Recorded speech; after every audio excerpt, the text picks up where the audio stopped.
ইফতারি করা অবস্থায় ধরে নিয়ে থানায় নিয়ে গেল। থানায় নেবার ঘন্টাখান পরে চোখ বেঁধে নিয়ে গেল। 5 দিন আমাকে ওই আয়না ঘরেই রাখলো। হাত বাঁধা, পা বাঁধা, খাওয়া দাওয়া দিত। ওই একটু সময় আসলে হয়তো রুটি নেই, পানি দিয়ে যেত। এরপরে পেশাব পায়খানা লেগেছে। বাবা পেশাব পায়খানা লেগেছে। ভাই পেশাবের জন্য বলেছি, পায়খানার জন্য বলেছি। ওরা লাথি মেরে বলতো যেখানেই এখানেই পেশাব করো, ওখানেই পেশাব করে পায়খানা করার পরে বলতাম ভাই পুলিশ ভাই, ডিবি ভাই, একটু পানি দাও, জায়গাটা একটু পরিষ্কার করি। ওরা বলতেন হুজুর এখানে পানি দেওয়ার কোনো সুযোগ নেই, ওই কাপড় দিয়েই নামাজ পড়তে হবে। এরপরে 4 দিনের মাথায়, আল্লাহর কসম কোরআন শরীফ আমার সামনে, 4 দিনের মাথায় ওরা আমাকে নিয়ে আসলো গুলি করার জন্য। আমার এলাকায় একটা নির্জন জায়গায় ওরা নিয়ে আসলো। নিয়ে আসার পরে গাড়ির থেকে নামাই দিল। গাড়ির থেকে নামাই দেওয়ার পর ওরা এবার আমাকে বলল কালেমা পড়ো। আমি কালেমা পড়তেছি। এবার আমাকে বলল যে কোন জায়গায় কবর দেবো, জায়গাটার নাম বলো। আমি তাও বললাম। এরপরে বলতেছে তোমার মা স্ত্রীর সঙ্গে শেষ কথা থাকলি তাও বলো। তাও বললাম। এরপরে বলেছে ছোট মেয়েটা আসার সময় আমরা মেরেছিলাম, তারে কি বলবা, তাও বললাম। শেষ পর্যন্ত আমার বুকির পরে ঠেকালো, পিটি ঠেকালো, বন্দুকের মাথা, রাইফেলের মাথা ঠেকালো। ঠেকানোর পর পিছন দিক থেকে ওরা কল টানলো, কিন্তু আল্লাহর কি খেলা, গুলি বাহির হলো না। সেদিনের কষ্টের কথা কি বলবো রে ভাই, গুলি বাহির হয়নি। এরপরে যারা গুলি করতেছে তারা বললো স্যার গুলি তো বাহির হয় না। কয় এই লোকটা দিলে মনে হয় কোরআন আছে, নিচের দিক গুলি কর। আবার টাকনুর উপরে, পাছার উপরে একটু গুলি ঠেকাই, আবার গুলি টানলো, গুলি বাহির হলো না। শেষ পর্যন্ত উপরের থেকে বলতেছে যে তুই চলে ওই অস্ত্র নিয়ে, আরেকটা অস্ত্র নিয়ে যা। আরেকটা অস্ত্র নিয়ে 3-4 বার পরীক্ষা করলো, গুলি বাহির হলো না। শেষ পর্যন্ত 2 জন দোকানে হাত ধরলো, হাত বান্ধা, পায়ে বাঁধা, হাত ধরে বাচ্চাদের মতন দোলনার মতন না ফেলাই দিল ওই গাড়ির ভিতরে। গাড়ির ভিতরে পড়ে আমি যখন যে ওখানে পড়লাম, তখন ওরা সব কয়জন আমার বুকির পরে পা দিয়ে, কেউ হাঁটুর পরে পা দিয়ে, কেউ মাথার পরে পা দিয়ে বলতেছে তুমি বড্ড গরম গরম কথা বলো, আজকে বাঁচতে পেরলে কিন্তু অন্য দিন বাঁচতে পারবা না। 4র্থ দিন এভাবে চলে গেল। 5ম দিন চলে গেল। 5ম দিনের শেষে দুপুরের পরে আমাকে এসে কোর্টে চালান করতেছে, আমি নাশকতার মামলার আসামি। এক জায়গায় নাশকতা করার জন্য 70 জন লোক নিয়ে মিটিং করতেছিলাম। সেই মিটিং করা অবস্থায় ওরা আমাকে ধরিয়ে ফেলার পরে মামলা দেয়, আমি হাতে নাতে ধরা পড়ি। সেই মামলাটা ইতিমধ্যে খারিজ হয়ে গেছে। মামলা নম্বর হলো সাতক্ষীরা জেলার কালীগঞ্জ থানার 103 নম্বর মামলা। মামলাটার নাম হলো জিহাদি মামলা। জিহাদি মামলা বলে পরিচিত। এই জিহাদি মামলাটা সবার আগে খারিজ হয়ে গেছে। সব নেতাদের একসঙ্গে সাতক্ষীরায় মামলা হয়েছিল। সেই মামলা 68 নম্বর মামলা, আগামীকাল খারিজ হবে। এভাবে করে 20টা মামলার ভিতরে 7-8টা ইতিমধ্যে খারিজ হয়ে গেছে, আর বাকিটা খারিজ হবে। এভাবে করে নির্যাতনের শিকার হয়ে এই পর্যন্ত এসেছি। আমার নির্যাতন হয়েছে, ওটাও মোটেও দুঃখ নাই। আমার চাইতে বেশি নির্যাতিত আল্লামা সাঈদী। সাঈদী 13টা বছর জেল খেটে স্বপ্ন দেখেছিল বাংলাদেশে কোরআনের রাজ কায়েম হবে। কথা বলে, আমরা সবাই মিলে দোয়া করতেছি আল্লাহ তোমার এই সাঈদীর স্বপ্নটা যদি একটা বারের জন্য আমরা বাস্তবায়ন করতে পারি। যদি এবার কোরআনের দেশ হয়, সাঈদীর আত্মা শান্তি পাবে। কথা বলেন ঠিক না ঠিক? এই জন্য সকলের কাছে পায়ে ধরে বলে গেলাম, আগামীতে আর কুষ্টি আমার আসা সম্ভব হবে কিনা আমি জানি না, তবে শুধু এতটুকু বলি, কোরআনের জন্য থেকে যদি কোরআন কায়েম করতে পারি, তাহলে এই কষ্ট আর কষ্ট থাকবে না। এই জন্য আমাদের সব কষ্ট মলিন হয়ে যাবে, সব কষ্ট মুছে যাবে তখন যখন এই দেশটা কিসের দেশ হবে। আমরা সেই কোরআনের দেশ বানানোর জন্য চেষ্টা করি, সবাই মিলে তওবা করি, আস্তাগফিরুল্লাহ। ওই দলের লোক যদি আপনি হন, আর আপনি যদি বিএনপির নেতা হন, আপনি জাহান্নামী। ওই দলের নেতা যদি আপনি হন, আর আপনি যদি আওয়ামী লীগ করেন, আপনি জাহান্নামী। সুতরাং আমি আপনার ব্যাখ্যা করে যেটা বোঝাতে চাচ্ছি সেটা হলো 2 নম্বর পদে 2 নম্বর লাইনে যারা দাঁড়িয়ে আছে তারা কারা? গরিবের মাল খাওয়া পার্টি, এতিমের মাল খাওয়া পার্টি 2 নম্বর লাইনে বসে আছে। এতিমের মাল খাওয়া পার্টি, গরিবের মাল খাওয়া পার্টি আমার দেশে আছে না নাই? আচ্ছা বলুন তো, শেখ হাসিনারা কয় বুনি বেশি আছে?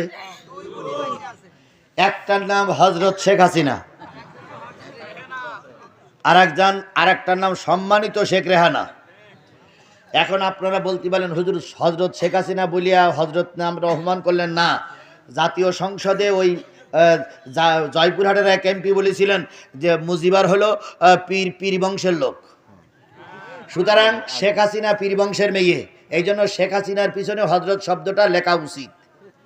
সেইখান থেকে অনেকেই বলতেন হযরত শেখ হাসিনা। নাউজুবিল্লাহ নাউজুবিল্লাহ বলতেছে যারা, এরাই তো শেখ হাসিনারে জান্নাতে ঢুকাই দিয়েছিল। আবার এরাই এখন বলতেছে নাউজুবিল্লাহ নাউজুবিল্লাহ। সেদিন তোমার নাউজুবিল্লাহ নাউজুবিল্লাহ কোন জায়গায় ছিল? আমাদের দেশের এক হুজুর এক এমপিরে দাওয়াত করে নিয়ে আসছে, কৌমি হুজুর। কৌমি ওয়ালারা মাইন্ড করেন না, আপনারা আমাদের বন্ধু, আপনাদের পৃথক করতে যাচ্ছি না। তো কৌমি হুজুর এক দাওয়াত করে নিয়ে এসে মসজিদ করে নেবে। আপনারা যখন মসজিদের জন্য এখানে টাকা পয়সা দিয়েছেন, মসজিদই করে নেবে। তো এখন মসজিদ করি এমপি সাহেবের এই নিয়ে সামনে নিয়ে বসাই বলতেছে, মাননীয় এমপি সাহেব, শেখ হাসিনার নাম কোরআন শরীফই পাওয়া গেছে। তো এমপি সাহেব বাতা উঁচু করে বলতে, আয় আল্লাহ, শেখ হাসিনার নাম কোরআন শরীফই? হুজুর আপনি মাথা ঠিক আছে তো? হুজুর বলতে, অবশ্যই ঠিক আছে। কয় আপনি একটু শুধু সেই জায়গাটা আমার পড়ি শুনান, সেই আয়াতটা একটু পড়ি শুনান, শেখ হাসিনা দিয়ে আপনার মসজিদ 5 তালা করে দেওয়া হবে। তখন হুজুর বলতেছে, রব্বানা আতিনা ফিদ দুনিয়া হাসিনা। কথা বোঝেন, কথা বোঝেন, কথা বোঝেন। রব্বানা ফিদ দুনিয়া হাসিনা অফিল আখিরাতে হাসিনা। এমপি সাহেব দাঁড়াই বলতেছে, হুজুর এই আয়াতটা তো জামাত ইসলামের হুজুররা কোনোদিন বলে না। আপনার আজ সাদা চাওয়া লাগবে না, মসজিদ 5 তালা হয়ে গেছে। বিশ্বাস করুন, এই হুজুররা যদি শেখ হাসিনা দালালি না করত, আল্লাহর কসম আল্লামা সাঈদীর এরা মারতে পারত না। এই হুজুররা যদি শেখ হাসিনার পায়ে তেল না লাগাতো, আল্লামা মতিউর রহমান নিজামীর ফাঁসি হতো না। এরাই যদি শেখ হাসিনার পায়ে তেল না লাগাতো, তাহলে সালাউদ্দিন কাদের চৌধুরীর মতন বীর পুরুষের ফাঁসি হতো না।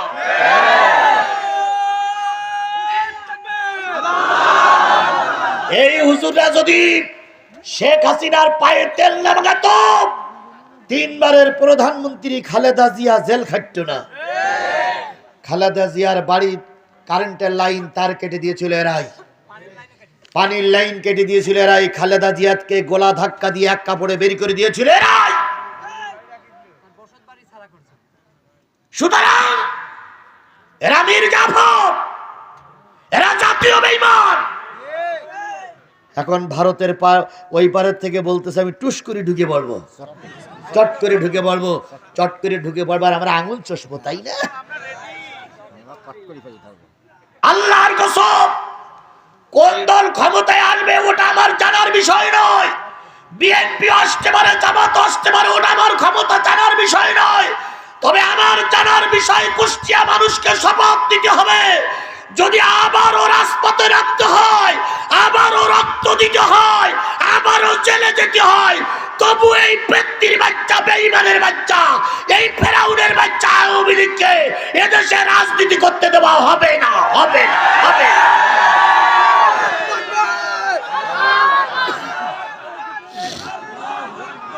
আমার সঙ্গে আপনাকে সবাই একমত? যদি বলেন হুজুর গণতান্ত্রিক দেশে তাদের কেন তাদের রাজনীতি করতে দেবেন না? দেব না এই কারণে বিডিআর হত্যার জন্য তারাই দায়ী। দেব না এই কারণে হেফাজতের আলেমদেরকে লাইট টিপাইয়ে মারার জন্য এই শেখ হাসিনাই দায়ী। দেব না এই কারণে আল্লামা সাঈদীর রায়ের পরে 300 লোককে গুলি করে মারার জন্য এরাই দায়ী। দেব না এই কারণে যে ওই আবু সাঈদ সহ এই সংস্কার আন্দোলনে 2000 তরু তাজা প্রাণকে গুলি করে মারার জন্য এই ফেরাউনের বাচ্চারাই দায়ী। এদের বিচার যতদিন পর্যন্ত বাংলাদেশে বিচারের রায় কার্যকর করা না হবে, ততদিন পর্যন্ত এদেরকে বাংলাদেশের কোনো জায়গায় দাঁড়াতে দেওয়া হবে না। ওরা ঘোষণা করেছে আগামী 16ই ফেব্রুয়ারি নাকি বাংলাদেশে হরতাল আহ্বান করবে। বাংলাদেশের জামাত এবং বিএনপি লোকের কাছে আহ্বান করে গেলাম, যেখানেই হরতালের নামে দাঁড়াবে ঠ্যাং ভেঙে পুলিশে জমা দেবেন। একটাকেও রাজপথে দাঁড়াতে দেওয়া হবে না।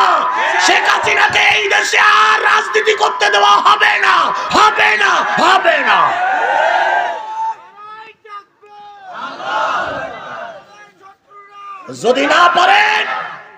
যদি না পারেন জিহাদি সংবাদ দেবেন, আমি ওদের জন্য একলাই যথেষ্ট। মরার মুখ থেকে ফিরে এসেছি, তবু বাতিলের কাছে মাথা নত করিনি। কথা বলেন, কথা বলেন, কথা বলেন। সুতরাং আগামীতে আবার যদি লড়াই হয় তাহলে লড়াই চলবে, তবুও তাদেরকে আর ময়দানে নামতে দেওয়া হবে না। তবে চিন্তার কোনো কারণ নেই, যে কটা বাকবাকুম করতো সে কটা সবার খবর হয়ে গেছে। আল্লামা সাঈদীর রায়ের পরে 5 বিচারপতি রায় দিয়েছিলেন, 4 বিচারপতি রায় দিয়েছিলেন আমৃত্যু যাবজ্জীবন, আর একজন বিচারপতি রায় দিয়েছিলেন মৃত্যুদণ্ড।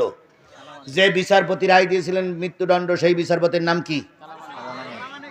কালামানিক। কালামানিক যখন 5 তারিখের পরে যখন অবস্থা খারাপ দেখলো, তখন চলে যাচ্ছিল সিলেটের এক সীমান্ত দিয়ে। বিএসএফ না, ওদিক ইন্ডিয়ার বিএসএফ বলে না, ধরে 2-4 চট থাবড় মেরিয়ে কলার পাতায় সবাই রেখেছে। বিজিবি এলাকায় দেখে বলে তোমার গা মাল তোমরা নিয়ে যাও, এ মাল এখানে রাখবো না, এই ভেজাল। কারণ এই ভেজাল যদি এই দেশে মারা যায় তাহলে ঠেকান যাবে না, নিয়ে যাও। বিজিবির কাছে দেশে জনগণ শুনল যে সিলেটের সীমান্ত দিয়ে পার হয়ে পাশে আইছে, যে যা পাইতেছে মারতেছে, কেউ পচা ডিম, কেউ জুতো, কেউ লাতি, কেউ ইট ফেলে মারতেছে, আর বিজিবি ঠেকাচ্ছে। হঠাৎ করে এক কৃষক মাঠে কাজ করতেছিল, ছোট একটা মেয়ে যেই বলতে আব্বা আব্বা আব্বা আব্বা, কয় কি? কয় সাঈদীর রায় দিয়েছিল যে মানিক, সেই মানিক ধরা পড়িছে, ও পারে তে পারেইস। তো কৃষক চিন্তা করতে কি কোন মানিক? কয় সে কালা মানিক। কয় ওরে সর্বনাশ, মাঠের কাজ পরে থাকে, আমি একটু কিছু করি আসি।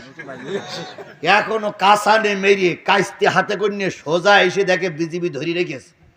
ও 4-5 হাত দূরের থেকে এসে এক জাম দিয়ে মেরিয়েছে, এক লাতিতে বিসি একটা আউট। মার্বেলের মতন 6-7 হাত দূরে যেয়ে পড়িছে। কালামানিক পিছন দিক তাকাই দেখে বিসিটা ফুটফুট করে নড়তেছে। কালামানিক বিজিবির বলতে কি খবর? কই একটা মনে হয় নেই আপনার। কিছুক্ষণ পরেও ঠিক পাইছে, যন্ত্রণা হচ্ছে, হাত দিয়ে দেখে একটা আছে আর একটা নেই। মানে হাসপাতালে নিয়ে গেছে। হাসেন একটু, শোনেন আল্লাহর খেলা। হাসপাতালে নিয়ে গেছে, হাসপাতালে নিয়ে গেলে ডাক্তার অপারেশন করিয়ে মোটামুটি সেলাই মেলাই দিয়ে ওই বেডশিট মুড়ি দিয়ে রেখে দিয়েছে। এর ভিতরে সাংবাদিকরা গেছে, যাই বলতে কালামানিক ভাই আসসালামু আলাইকুম। তা কালামানিক বলতে ওয়ালাইকুম কুম, ওয়ালাইকুম কুম, ওয়ালাইকুম কুম। তাহলে কালামানিক ভাই কি খবর? কয় কি আর খবর ভাই, একটা নেই। তো বলছি একটা কোন জায়গা লেখায়? একটা আউট। তখন সাংবাদিকরা বলতেছে একটু আলগা করে দেখান যাবে? তো বলতে কেন? কয় কালকে তো পেপারে দিতে হবে, তো ছবিটা দেই। কয় না না না, মান সম্মানের ব্যাপার, আলগা করা যাবে না। কয় তাহলে কি ডাইন পাশের ডাকেছে না বাম পাশের ডাকেছে, একটু বলো, কালকে লিখতে হবে। তখন কালামানিক বলতেছে আমার বিসি উড়ি গেল, তুই ডাইন পাশেরটা না বাম পাশেরটা দেখতেছিস? ভাই খেলাটা কার বলেন তো আপনি? এতক্ষণ তো হেসে উড়াই দিলেন, খেলাটা কার? সেই আল্লাহ এখন আছে না নাই? সুতরাং গরিবের মাল যত খেয়েছো, যত গরিবের মাল আত্মসাৎ করেছো, প্রতিটা আত্মসাৎকারী যাবে জাহান্নামে। শেখ রেহানা যে পরিমাণ সম্পদ এদেশ থেকে লুট করে নিয়ে গেছে, সাংবাদিকরা তথ্য বের করে দেখেছে যে বাংলাদেশের 95টা পদ্মা সেতু করা যেত, ওই টাকাগুলো ফিরে আনবে। তাহলে এক পদ্মা সেতু 95টা খাইছে শেখ রেহানা, তাহলে শেখ হাসিনা কয়টা খাইছে? আপনাদের এখানকার এমপি কত খাইছে? প্রতিটা টাকা জনগণ ফেরিয়ে ফেরিয়ে বাইর করবে, প্রতিটা টাকার হিসাব দেওয়া লাগবে। সুতরাং গরিবের মাল যারা খেয়েছে তারা যাবে কোথায়? আর ওদের দলে বসে যারা ওদের দল করেছে, ওদের অফিসে বসে চা খেয়েছো, তারাও যাবে জাহান্নামে। 3 নম্বর, ওয়াকুন্না নাখুদু মাআল খায়িদিন।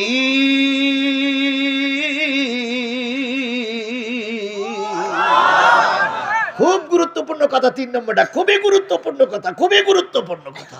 3 নম্বর লাইনের দিকে ফেরেশতা ডেকে বলবে, 3 নম্বর লাইনে যারা দাঁড়াই আছো তাদের তো একটু হুজুর হুজুর বানা মনে হয়, মনে হচ্ছে তোমরা বক্তা, তোমরা ইমাম, তোমরা মাদ্রাসা ছাত্র, তোমরা তো এলেম কালাম জানতে, তা তোমরা জাহান্নামে আসতে গেলে কেন বাবা?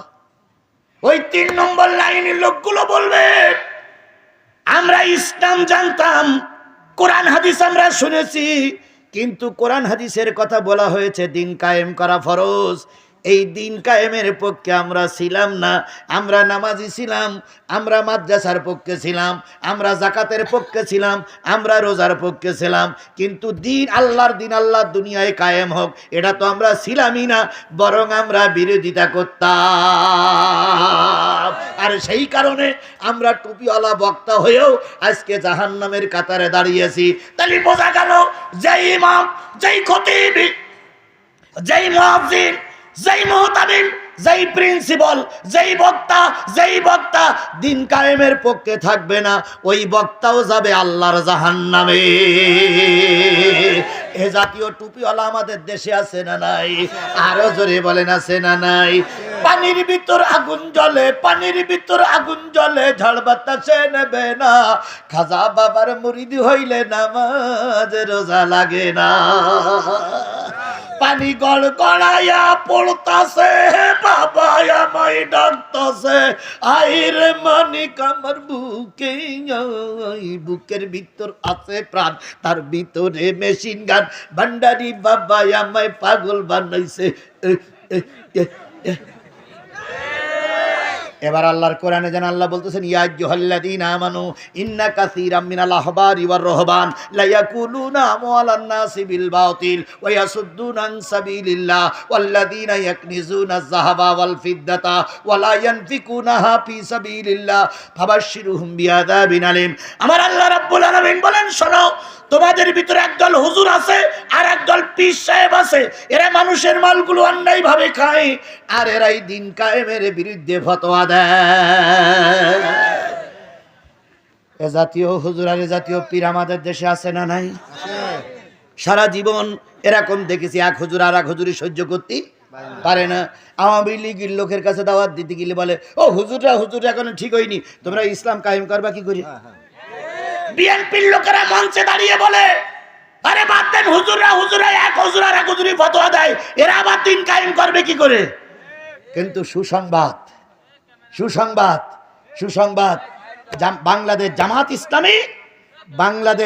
ইসলামী আর ইসলামী আন্দোলন বাংলাদেশ, হাত পাকার দাড়ি পাল্লা, দুই নেতা এক হয়ে গেছে। এটা আলহামদুলিল্লাহ জোরে বলবেন না? আলহামদুলিল্লাহ জোরে বলা যাবে না? চরমনাই হুজুরা জামাত ইসলাম কি হয়ে গেছে? এক হয়ে গেছে। যখন চরমনার বাড়িতে আমাদের জামাতের আমির সাহেব, আমাদের দেশের জন্য রহমত, তিনি যখন গেলেন, যাওয়ার পরে সংবাদ সম্মেলন করে উনি বললেন যে জামাত আর কি বলে চরমনার ভোটের বাক্স হবে এক। সুবহানাল্লাহ। জামাত আর চরমনার ভোটের বাক্স হবে কি? তাই যদি হয় তাহলে দুই দল এক। এখন ওরা কি বলবে? আগে বলতো হুজুরা মিল নেই, এখন হুজুর কি মিল হয়েছে? এই জোরে বলেন, মিল হয়েছে। হেফাজতের মামুনুল হক জামাতের পক্ষে, কথা বলেন। তাহলে কি মিল হয়েছে? তাহলে এবার যদি ইসলাম কায়েম না হয় 100 বছর মারি খাওয়া লাগবে। এই জন্য ইসলাম কায়েমের এই সুবর্ণ সুযোগটা খোকসা কুষ্টিয়ার মানুষ হেলায় হারালে চলবে না।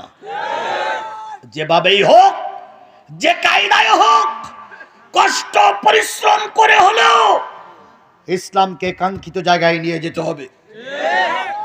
আল্লাহ সকল ওলামা হযরতদেরকে ইসলামের প্ল্যাটফর্মে কবুল করুক। সকলে মিলে বলুন আমিন। আরো জোরে আমিন, আরো জোরে। তাহলে কয় শ্রেণীর মানুষ দাঁড়িয়ে আছে? পয়লা নম্বরে কারা? বেনামাজি। 2 নম্বরে মিসকিন গরিবের মাল খাওয়া বাটি, দেশের মাল খাওয়া বাটি। 3 নম্বর দিন কায়েমের বিরোধী শক্তি। হুজুর বলি কোনো কথা না, দিন কায়েমের বিরোধী শক্তি, যারা দিন কায়েমটা চায় না, বরং ওই শয়তানদের সঙ্গে মিশে, যারা ওদের সঙ্গে মিশে আমাদের সমালোচনা করে, এরাই আছে 3 নম্বর কাতারে। আর একটা কাতারে আমার পিছনে বাকি আছে, ওই কাতারটা বলবো না বাধাই রাখবো? বলবো। কারা কারা শুনতে রাজি আছেন একটু হাত তুলে দেখান তো, কারা কারা শুনতে রাজি আছেন? আচ্ছা হয়েছে। তাহলে এই লোকটা উঠলো কেন? শোনেন ভাই, সেই কথাটা বলতে আর 5 মিনিট লাগবে। এই 5 মিনিট পেশাব লাগুক পায়খানা লাগুক উঠলি বলা হবে না, তালি বলবো না বল। আমি হাদিসটা বলেছি হাদিসটা বলেছি ইয়াকুনু ফি আখিরিজ জামান, এমন একটা জামানা আসবে যেই জামানা রাষ্ট্রপতি হবে জালেম, ওই জামানার মন্ত্রীগুলো হবে ফাসিক, ওই জামানায় একদল আলেম হবে মিথ্যাবাদী। তিনটাকে এই পর্যন্ত মিলেছে, তিনটাই পর্যন্ত মিলেছে, তিনটাই পর্যন্ত মিলেছে। এবার 4 নম্বর কথাটা আমি বলে দেব, সেই কথাটা এক্ষুনি বলবো। তার আগে এই মসজিদ শিমুলিয়া ডাঙ্গিপাড়া জামে মসজিদের জন্য 20টা টাকা দিতে হবে, মাত্র 20টা। আছে কার কার নেই? হাত তোলেন তো, কার কার নেই? না না না না নেই, কার কার? সবার কাছে আছে। 20 টাকা নেই, 10 টাকা হবে না? 10 টাকা নেই, 5 টাকা হবে না? আবার এমনটি হতে পারে 20 টাকা চাইছি 50 টাকা দিতে পারে, 50 টাকা চাইছি 100 টাকা দিতে পারে, 100 টাকা চাইছি 500 টাকা দিতে পারে, 500 টাকা চাইছি 1000 টাকা দিতে পারে। পারে কি পারে না? তাহলে সবাই পকেটে হাত দেন, আমিও হাত দিচ্ছি, সবাই হাত দেন। মাত্র 1 মিনিট সময় নেব, মাত্র 1 মিনিট। ছেলের একটাও যাবে না, আমি একলাই কালেকশন করবো, আমি ফেরেশতা নামাই দেবো। এখন কয়টা মামলা বলেছি? 5 দিন আয়না ঘরে ছিলাম। আয়না ঘরের কথাটা আমি এখনই বলতেছি, এক্ষুনি বলি শেষ করব। তাহলে আমি একজন মুসাফির, আমি একজন নির্যাতিত মানুষ, আমার কাছে যদি আমার জন্য যদি 20টা টাকা আপনার কাছে চাই, আপনার পকেটে যদি থাকে, যদি না দেন, তাহলে মুসাফিরের দোয়া আপনি মানে পাবেন না। এই জন্য কারা কারা টাকা বের করেছে সেটা হাত তোলেন তো, কারা কারা টাকা বের করে, সেটা 2 টাকা হোক, সেটা 2 টাকা হোক, বেশি না, 2 টাকা হলো, হাত তোলেন। এই তোমাদের কাছে 2 টাকা নেই? এই লোকগুলো বিরাট চালাক, এরা 3 ঘন্টা ওয়াজ শুনবে তো 2 টাকা দেবে না, এরা বিরাট চালাক, এরা চালাকের বাচ্চা, চালাক। আচ্ছা এবার সব বের করে রাখেন, সব বের করে রাখেন। বাবুদের কাছেও গেছে, বাবুনেরা বের করে রাখেন। এইবার যাও, এইবার আল্লাহর ওলিরা যাও তাড়াতাড়ি তাড়াতাড়ি, যত তাড়াতাড়ি টাকা দেন। আপনি দেন, আপনি দেন ভাই, আপনি দেন ভাই, দেন আপনারটা দেন।